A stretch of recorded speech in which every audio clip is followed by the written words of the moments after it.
Hey, John. Back in the shed. I'm recovered from July 4th. I think I've had a good rest. Let me turn my lights on.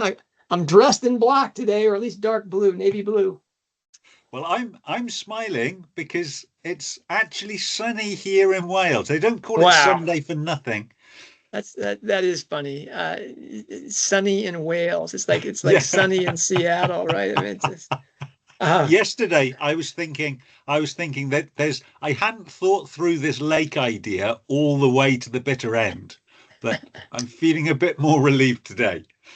we've had rain and then heat and stuff like that. So it's Ah, actually very comfortable here in my shed. The daddy long legs and things, they're all here in mass, but they're it's cool enough that they're yeah. not really frantic.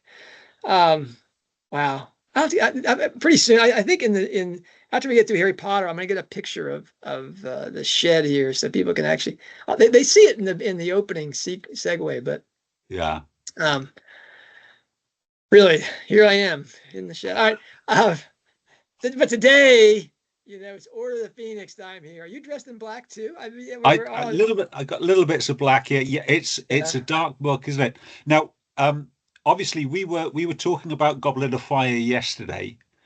We didn't have to wait for our 3-year summer to talk about Order of the Phoenix, but yeah. That what? that really is the difference between your first encounter with these Yeah, books and the larger part of the world's first encounter with these books. Between 2000 and 2003, Pottermania simply goes off the charts. The first movie appears.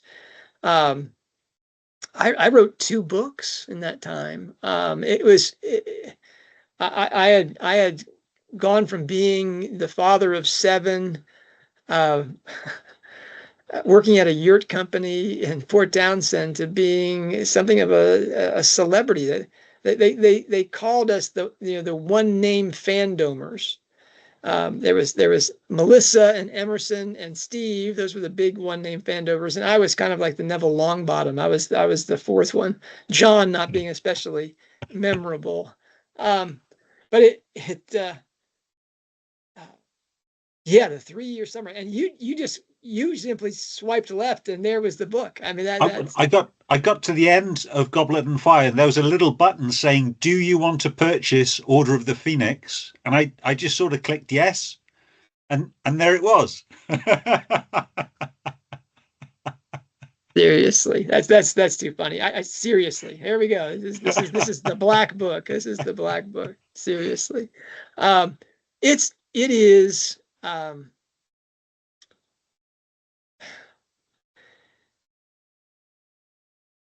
The expectations were so high after that 3 year wait that it was almost a presumption that it was going to be a disappointment.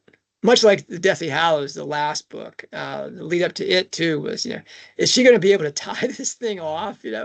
Um, and in both cases, Rowling delivered. And in this case, delivered a book of such a mass, um, that someone said there's it was longer than the New Testament. And a friend of mine said, the New Testament, it's the new, it's just this, it's all of it, um, yeah, it really Is was. And that it also was the advent of, um, yeah, I should say the peak of the Potter panic in the American culture wars.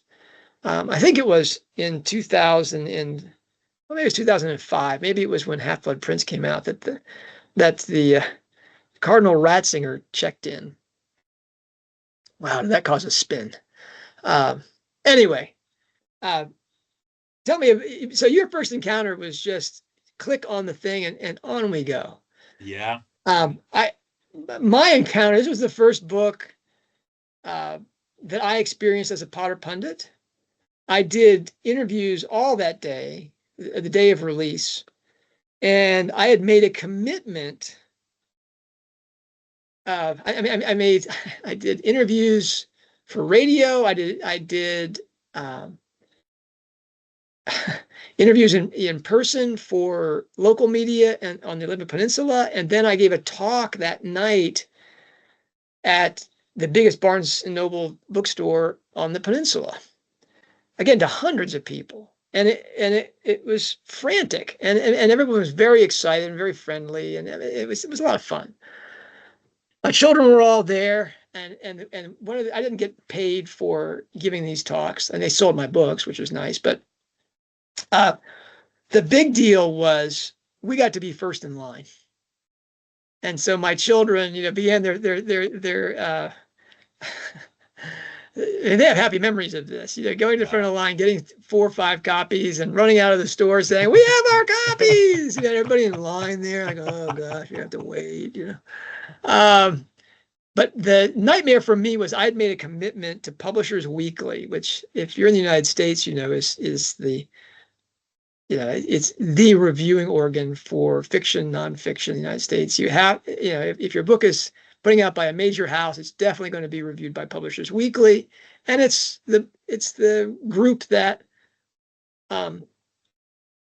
bookstores look to first to see if the book's going to be any good, and it tells you what target market there is. Libraries and bookstores look at it, and so I was asked by Publishers Weekly to write a day of release review for Order of the Phoenix. Now, we knew it was a long book before it came out, but the real problem is that Publishers Weekly is headquartered, at least it was in 2003, in Florida, and they wanted this at 10 o'clock in the morning.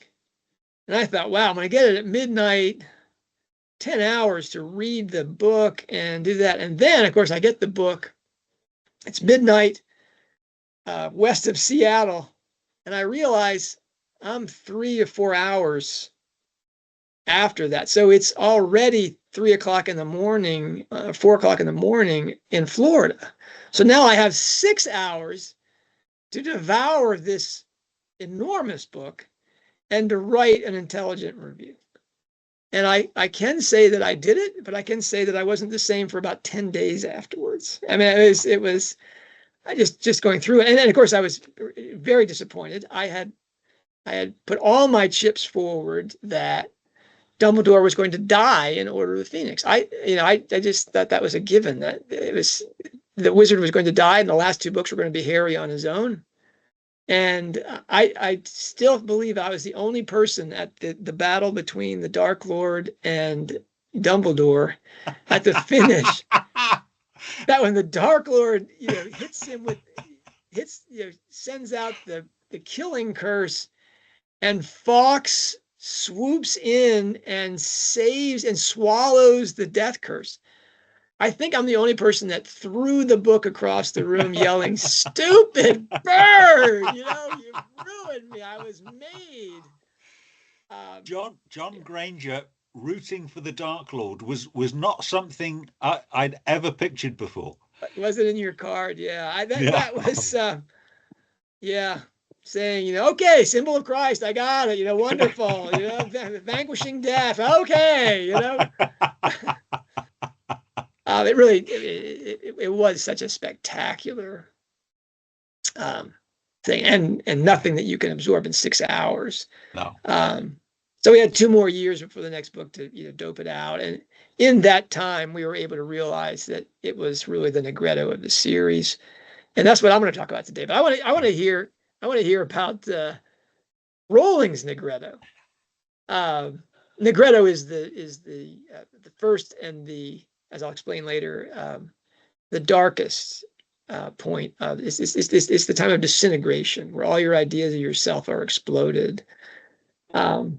And Rowling had a Negretto before she started actually to write these books. She had a couple of them.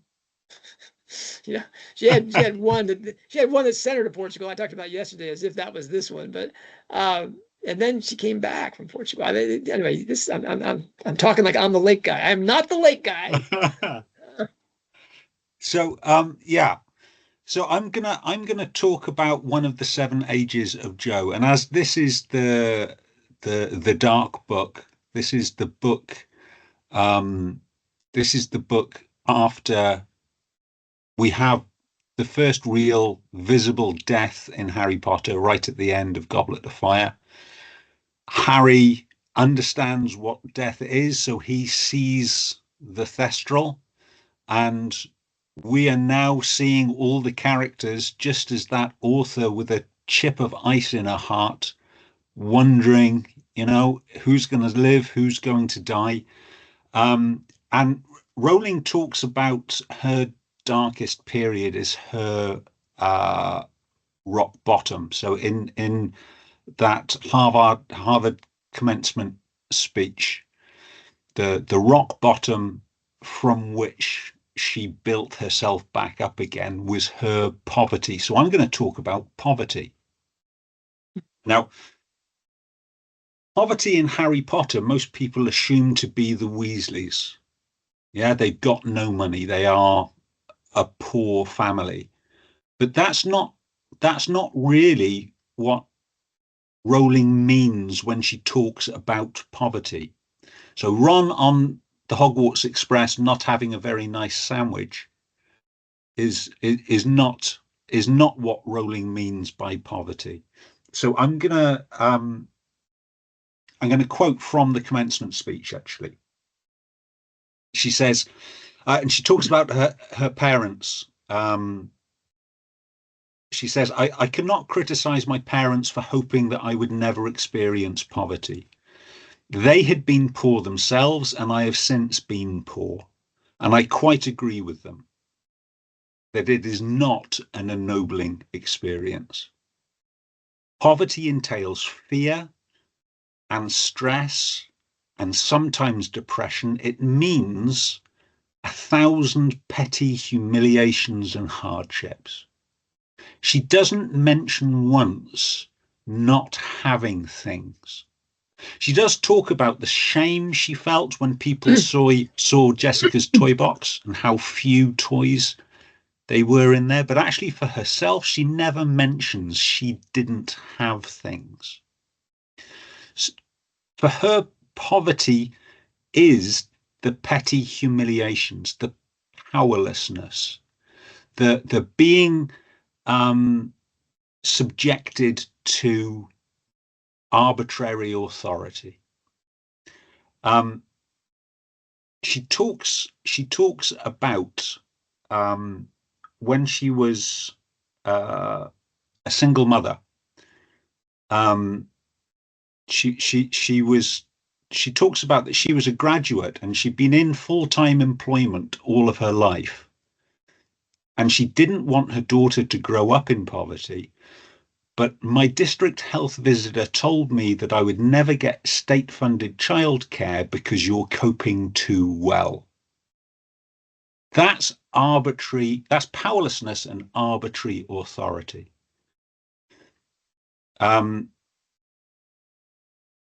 Free nursery places for very young children were reserved at that time for children who deemed at risk. I can't argue with the prioritization of children whose mothers weren't coping, but I had nobody else to look after my daughter. My sister worked full time. My mother was dead. I was in a strange city. Where was my daughter supposed to go while I earned a living? And in here, she's talking, it's a piece she wrote for Gingerbread, which is a charity that supports single parents. She said, I ended up working a few hours a week at a local church where I overhauled the filing system and did a bit of typing. The minister let me bring Jessica with me. I was paid deliberately exactly the amount that I could keep without losing benefits, £15. Now, okay, that's a few years ago, but that's $20. For all this, I was immensely grateful. My overriding memory of that time is the slowly evaporating sense of self-esteem, not because I was filing or typing.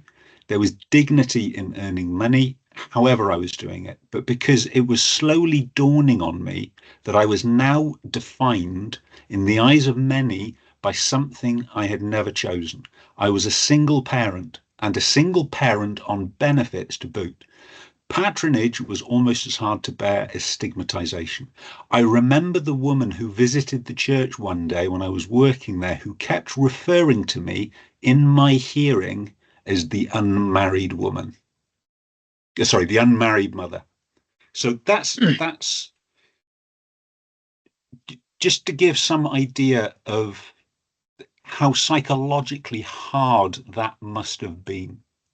If we look within Order of the Phoenix, we look for, and we find it relatively easily, the arbitrary power, the assumptions from people in authority, the injustice meted out by seemingly people with patronage. That's Dolores Umbridge, and I think that's where the character of Dolores comes from. Now, Rowling has actually spoken about her inspiration for Dolores, and it was a real woman. It was a teacher, but I think she's being deliberately vague about who that teacher is. She says it was a teacher that she had long ago in a certain skill or subject. Now, skill is a strange choice of words, so I don't think it's a school teacher. I'm wondering if that could be somebody she came across as either a social worker or a health visitor or something like that. Maybe during her teaching instruction, right? Didn't she have to take It courses could, to be? yeah, it could even be that. But in terms of that arbitrary power, that arbitrary authority, the petty indignities, I think that's what's embodied in that book from that period in her life. Um, yes, I agree. I agree. It's not the inspiration for the books. There's a different crisis that, because obviously Yeah. this is well after, she's Yes. working on the books at this Oh time. yeah, yeah. Um, and that's its own mystery, whence these books. But in terms of the dark aspect of the Harry Potter series, and it's really the nadir of Harry Potter Yeah. is experienced in Order of the Phoenix. Now, Are you going to cheer us up now, John? no, I come dressed for a funeral. Well, you told me there's a character, some British television person that's just hands and face. Oh yeah, finger bob. So Finger our Bob. our Not British our British watchers, can you recognise finger bob here? um, I tell you, from the American audience, that sounds pretty creepy, Finger Bob. But really, I had talked about the literary alchemy of Harry Potter from my first book in 2002, and one of my first talks going back to 2000. And it was a weird conjunction of our interests. I mean, Rowling talked about, she was asked, I think in 98, if she ever wanted to be a witch. And she said, no, I never wanted to be a witch, but an alchemist, that's a different matter. And she's read, she read a boatload of books on the subject, and she said it set the magical parameters of the series. Now that interview largely disappeared until 2005 or something. Only Lisa Bunker at Accio Quotes found that thing. And I was arguing that Rowling was writing in the literary tradition of literary alchemy, which is, I actually invented the phrase literary alchemy to describe this, to contrast it to, the alchemy that's in a laboratory. This was not greeted well. That I was saying that this woman on the dole, this single mother on the dole, was writing in the tradition of Chaucer and Shakespeare, especially Shakespeare, and the metaphysical poets and Yeats and Lewis, and that was not greeted well. That was, man named Alan Jacobs, who at that point was at Wheaton College, didn't mention me by name, but openly ridiculed the idea of literary alchemy. This was someone looking for the secret key, and all things would be resolved if you understood this. And he contrasted it with the people who believed that William Shakespeare was Roman Catholic, and that's the key that unlocks all of the books and such. And he really thought that was not only ridiculous, but despicable. I've never gotten an apology from Alan Jacobs. When that interview popped up, and that Rowling has since confirmed that, yeah, the books have alchemy as their basis. But not until Order of the Phoenix do we have it. Each one of the books, and I'll talk about this in a second, has the 3 stages of alchemy in it. But it's not until the death of Sirius Black at the end of the Black novel, the Negretto thing, that we really see the stages begin to come out. A man named William Sprague has since explained that the first 3 books are reversed, so it goes red, white, black, and then black, white, red in the last 3 books. So I need to explain. I'm not going to. I mentioned that.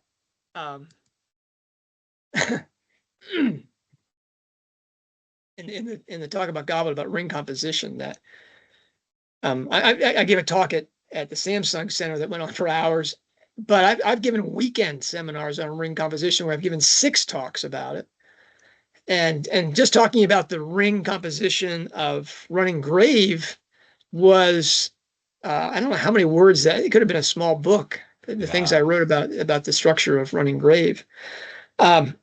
And I'm not going to, so I didn't go into all of the structural things to explain ring composition. And I'm certainly not going to go into all the things for literary alchemy, which when I first gave an online course about this, wizard reading formula was, 10 days of talks and discussion about the literary alchemy. But really, to get literary alchemy, you have to understand a few things here. One is it's not just about making gold out of lead, and it's not about getting the Philosopher's Stone and then the elixir of life so you can live forever. The real goal is the spiritual transformation of the adept, working with the alembics in the laboratory. That the alchemist's goal is their enlightenment, turning their leaden soul into something which has been illuminated.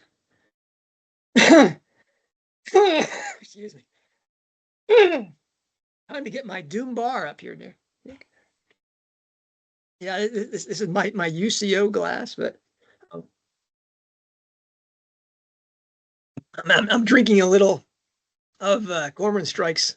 So I have favorite beverage. I have a little Doom bar here for later as well. Right. I'll save it till after we finish podcasting. I need a little help, Nick. That's just tea for those people there. When we get to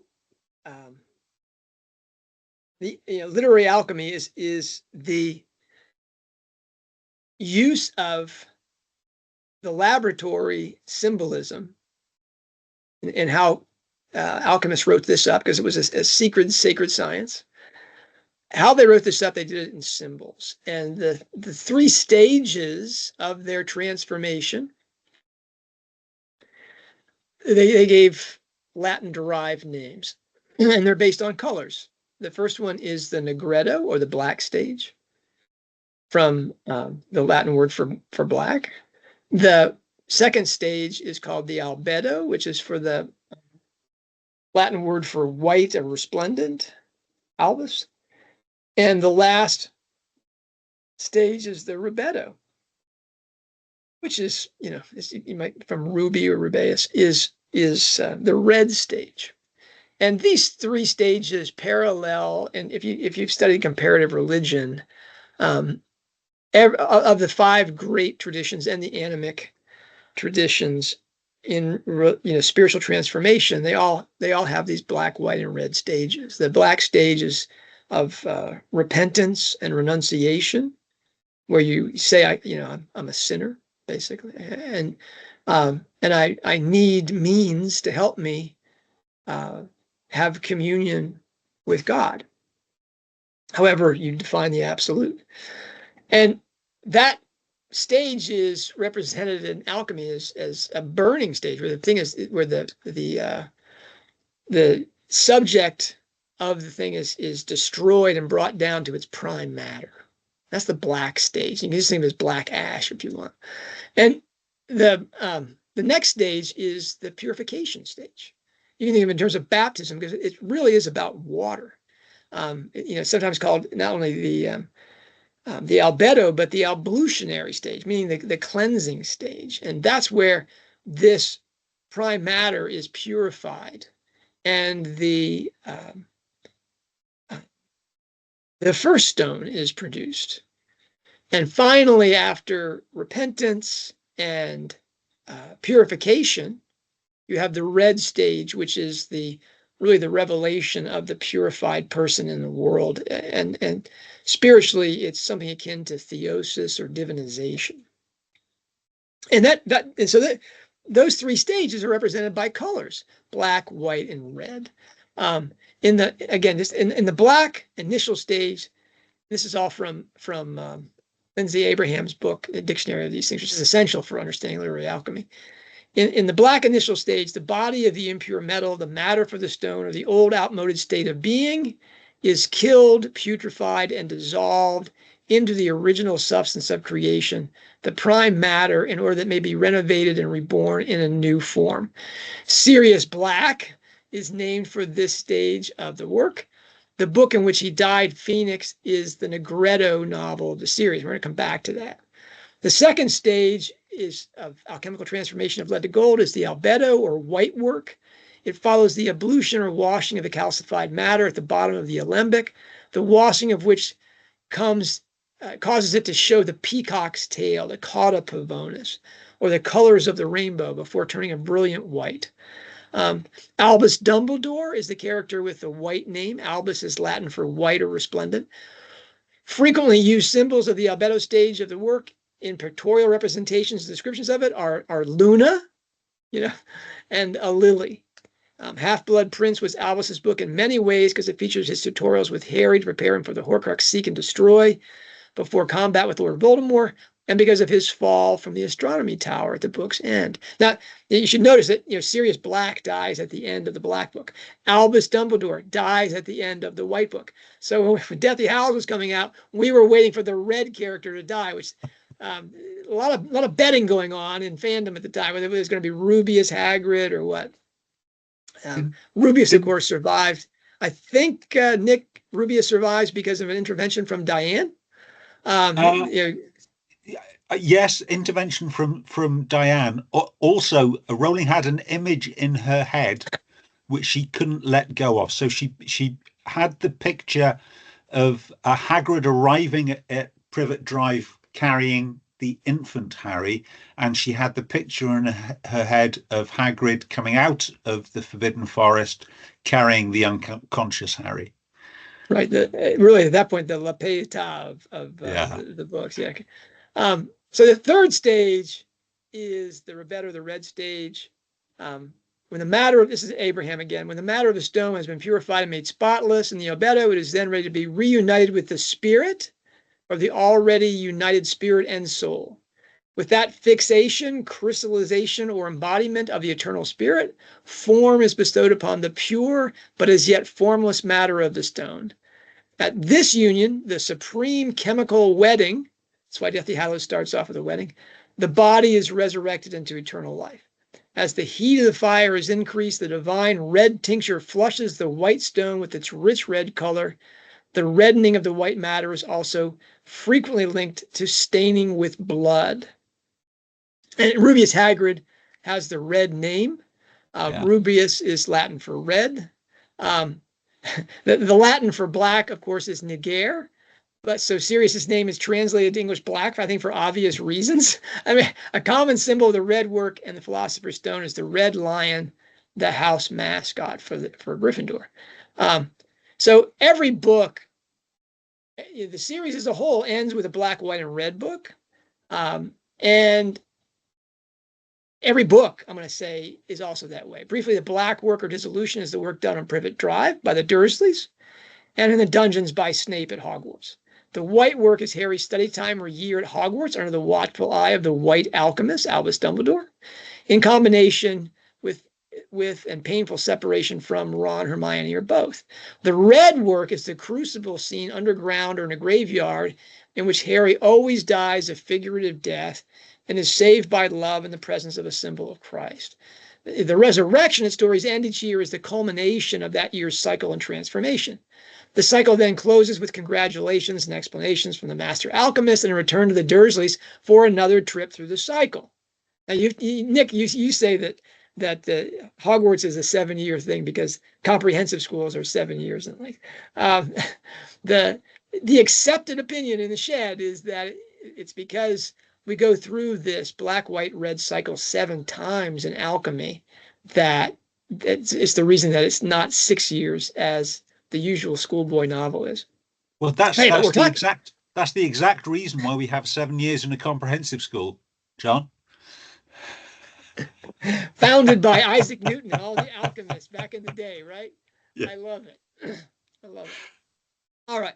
I love thinking of the the socialists that came up with the comprehensive school system being closet alchemists. All right. The Negretto, and we're talking about Order of the Phoenix here, and it is that, I think I said that I went out on a limb in my first book and predicted that Phoenix would be the white stage of the alchemical work because I thought, and that Dumbledore would die, because I thought the Goblet was the Negretto. I thought Goblet was really depressing compared to the first 4 books, right? I mean, Harry winds up in a graveyard and all these things.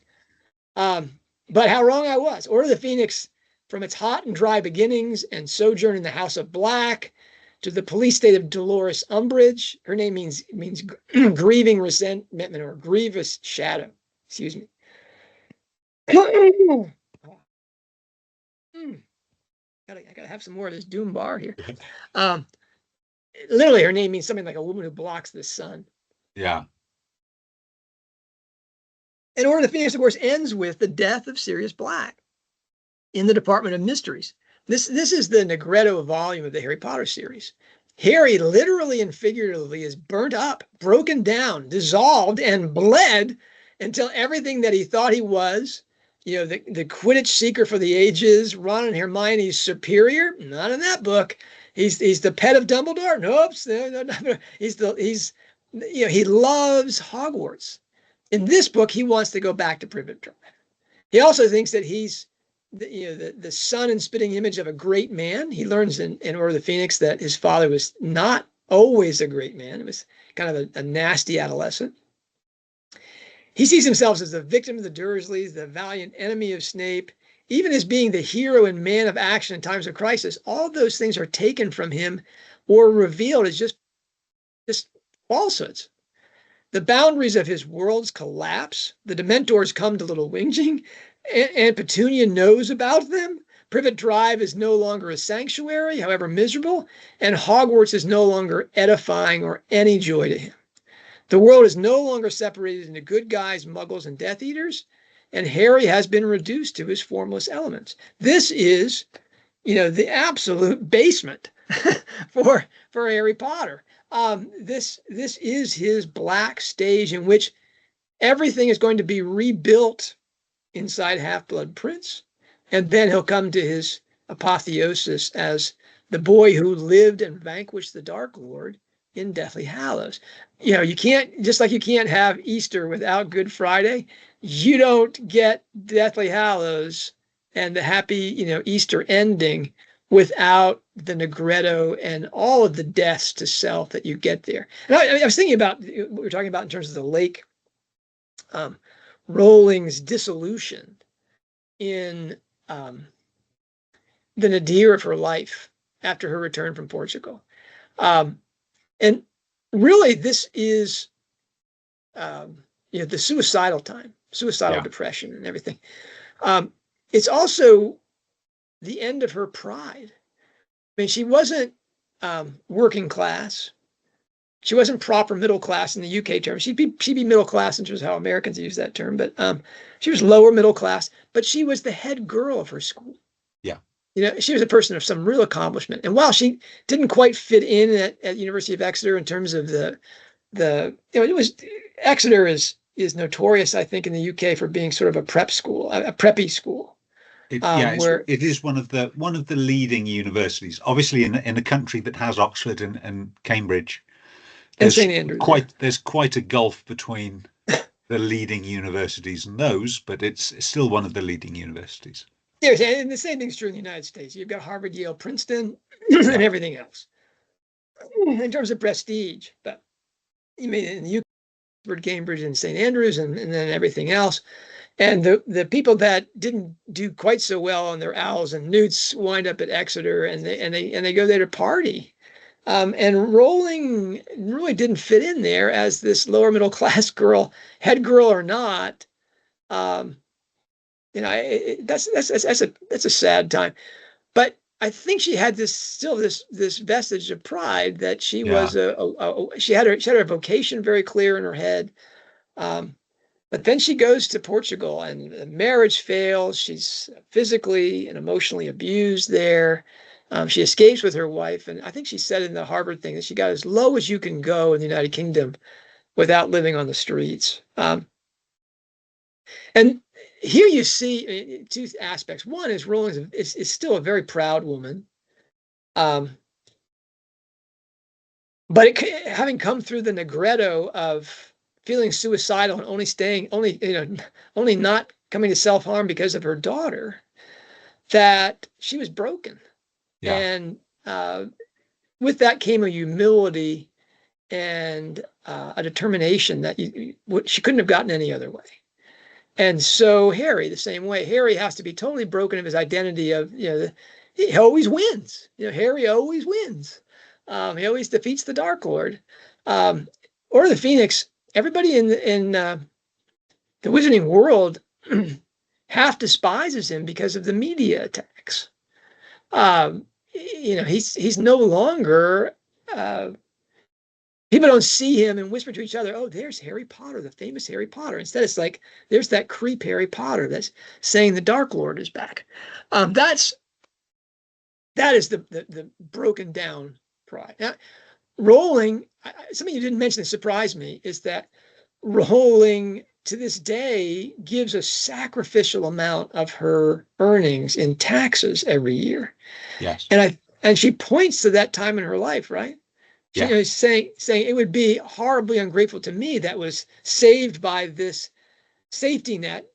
Granted, it had large holes in it and it didn't help me as much as I wanted it to, but it kept me afloat while I wrote my book. That's a testimony that she came through that those 1,000 humiliations that she talked about with a greater self-understanding.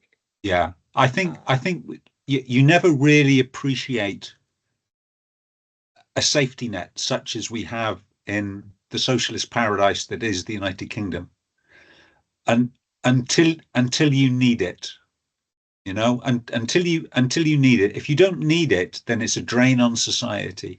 But then when you need it, that's what lifts you up and allows you. And to be fair,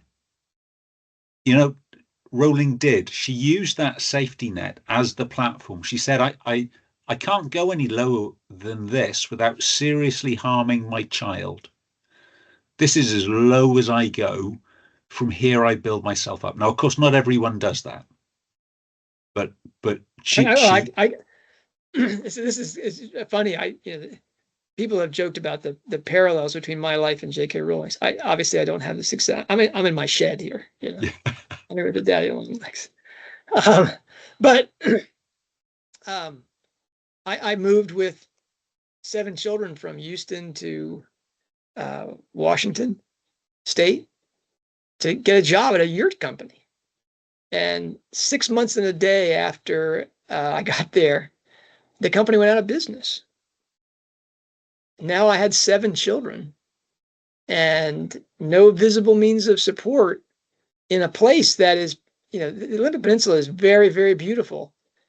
And it's a great place to retire if you're a Microsoft executive out of Seattle.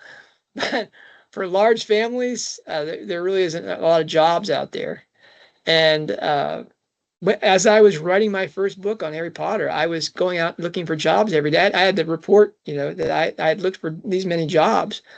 The state of Texas, praise God, kicked in some unemployment benefits with the Soviet Republic of Washington, and I was floated with my family for 6 or 7 months, during which time I wrote my first book.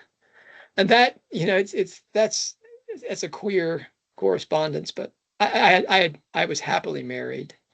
I had a wonderful faith community, and a supportive family. I was living in a house that my parents had purchased. So, I mean, it was not anything like the agonies that Rowling went through. I had not a single thought of suicide or anything like that. But I get it. There's a time in your life when you're on food stamps and you're getting unemployment benefits and stuff like that, where if that weren't there, it's a whole different world. It's a whole different world.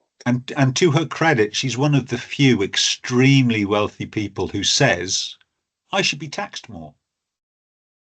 And there are people in the UK that pay. I think that's why she gives so much away. Yeah, she doesn't have an attachment to her money to speak of. I mean, that's, again, having come through that experience was her Negretto. She was broken down. Especially with the cognitive behavior therapy exercises that she had. She came to examine her own beliefs, sort through those beliefs, choose the ones that were good for her, and take on better ones for those that were not working for her. Suffering is the origin of consciousness, is the Dostoevskian formula. And while she was already a remarkable artist by the time that she goes through that period, her chrysalis as a human being and an author takes place through that agony. Those people who despise her, maybe they think that she's still, whatever. But those of us who admire her work and celebrate her philanthropy and her paying her taxes, there are people that in the UK that pay, much more taxes than she does because they have much bigger fortunes. Yeah. But in terms of the philanthropy and the taxes, she may be sui generis. All right. So we've talked about we've gone through some keys here. Yeah. We talked about genre. We talked about symbolism, the Christian symbolism in Chamber of Secrets. We talked about parallelism. We did chiastic structure, much more in that, and now we've done literary alchemy. What's next, Nick? So we've got Half-Blood Prince. Wouldn't it be embarrassing if I couldn't remember that? And I was on the verge of not being able to remember this book. So Half-Blood Prince is next. So this is the 6th in the series. That's the one with the big finish, the lightning struck tower. What are you going to choose from the shed next time, John? I think I just want to talk about Rowling's comment that 6 and 7 are conjoined. And I want to talk about the story formula that is true in every single Harry Potter novel. There's what we call the Harry's journey, right, as opposed to the hero's journey. And every book checks all the boxes except for Half-Blood Prince. And so I want to talk about that. What's coming out of the lake? So we haven't had a key relationship in a while. So I'm gonna put a key relationship into Half-Blood Prince, and I am going to go for the real Severus Snape. Now, oh my goodness. So Rowling has been very coy about real life inspiration for the characters she writes about. She's only really ever admitted to Gilderoy Lockhart and never really told us who that is, although we have our suspicions. However, I think it's now generally accepted, at least within the fandom, that Severus Snape was based upon her chemistry teacher, John Nettleship. And I think I can give some arguments as to why that is beyond any doubt now. Yeah, John Nettleship. This is something that's really come up relatively recently, at least in terms of how we've discussed this at Hogwarts Professor. And it's not a happy story. I think John Nettleship, I think, more than came to terms with it. And I am going to talk a little bit about how, particularly as a young person viewing an authority figure, never really sees the true image. And I believe certainly John came to understand that. He certainly embraced his role as Snape. Yeah, anyway, I look forward to hearing that. I've read your late discussion of this and explored some of this myself. But it's like Lucy Shepherd. Yeah. John Nettleship wrote a book and we can't find a copy of it, right? No. We can't find. No. In shortly after Hallows was published, he also used to run tours in and around Chepstow, Harry Potter tours. What I wouldn't give to have been on one of those tours. All right. So anyway, I feel fully recovered. I can take my black shirt off now. I won't be Mr. Fingers, whatever he was called. I'm gonna come back with I don't know what shirt I'll wear tomorrow. But anyway, this different color for Half-Blood Prince. Half-Blood Prince. Look forward to it, John. Take care. Bye now. Turn my lights off and get out of here.